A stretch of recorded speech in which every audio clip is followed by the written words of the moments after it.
আমি এজিপিক এটা নিৰ্দিষ্ট আসন এৰি দিব পাৰিম।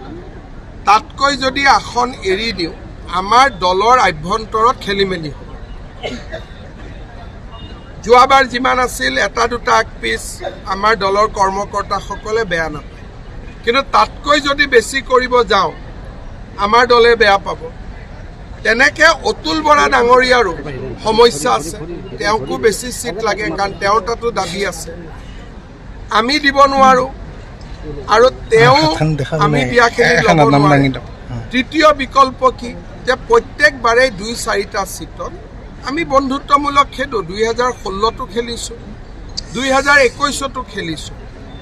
বন্ধুত্বমূলক প্ৰতিদ্বন্দ্বিতা নহ'লে ভাল, কিন্তু যেতিয়া উপায় নোহোৱা হয় তেতিয়া বন্ধুত্বমূলকো কৰিব লাগে। কিন্তু আমাৰ বৰ্তমান আলাপ আলোচনা চলি আছে আৰু মই ভাবোঁ যে সুকলমে আমাৰ গোটেই সমস্যাখিনি সমাধান